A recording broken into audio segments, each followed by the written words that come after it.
通知廚房。Hello， 大家好，我係通少，歡迎嚟到通知廚房。今日我諗住介紹一個簡單易做、食完透心涼、香口惹味嘅泰式手撕雞俾大家。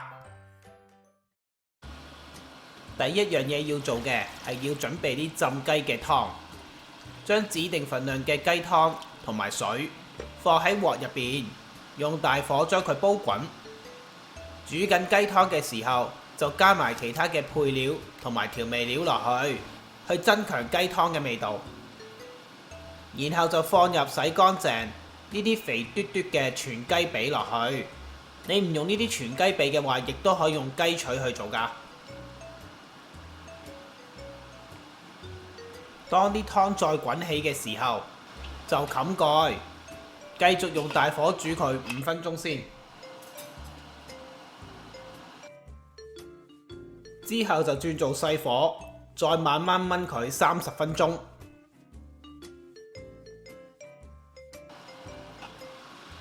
煮好之後就打開鑊蓋，你可以見到啲雞腿嘅位置已經見到骨，即係代表已經熟㗎啦。咁就可以將佢哋拎起，將煮好嘅雞髀就放入去啲冰水入邊降溫。唔用冰水嘅話，就放喺室溫嗰度，攤到佢完全凍身為止。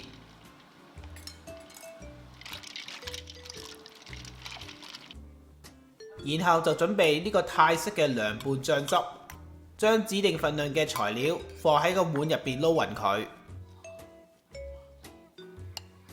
最後必須要加埋啲青檸汁落去，然後就要自己試味啦。如果嫌佢唔夠酸嘅話，亦都可以按照自己嘅口味加多啲青檸汁落去㗎。又或者你嫌佢唔夠辣嘅話，亦都可以加多啲辣椒落去。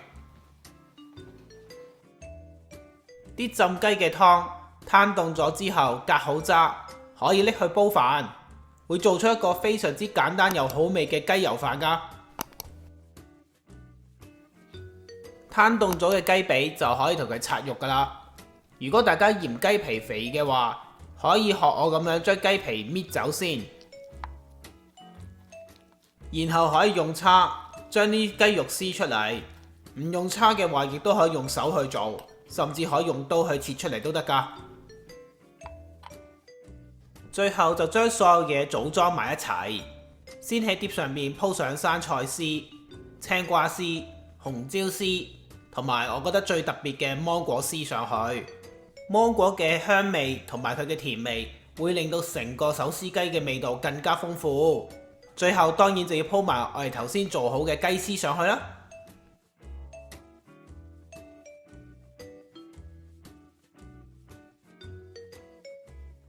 最後喺啲雞絲上面再加埋啲香酥紅葱片、果仁碎上去，令到手撕雞嘅味道同埋口感更加豐富。呢個手撕雞就咁食嘅話，個味道已經夠晒，非常之好食㗎。但係再配埋我特製嘅涼拌醬汁一齊食，個味道會更加清新醒胃。啲天氣熱辣辣嘅時候食佢，真係超級爽啊！當然你仲可以配埋頭先用雞湯煮出嚟嘅雞油飯啦，真係非常之好食㗎。大家記得試下啦！如果大家仲有啲咩疑問或者有啲咩唔清楚嘅話，歡迎你留言俾我，我會盡力去解答。材料正確嘅份量、食材嘅牌子同埋相片都可以去我文字食譜嗰度揾到。喺呢條片嘅煙簿就有呢個食譜嘅連結提供俾你去參考㗎啦。通知廚房仲設立咗通少後援組同埋交流專區，等住你哋加入㗎。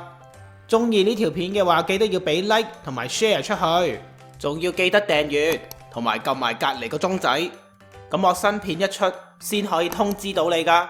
多謝大家收睇，下次再見，拜拜。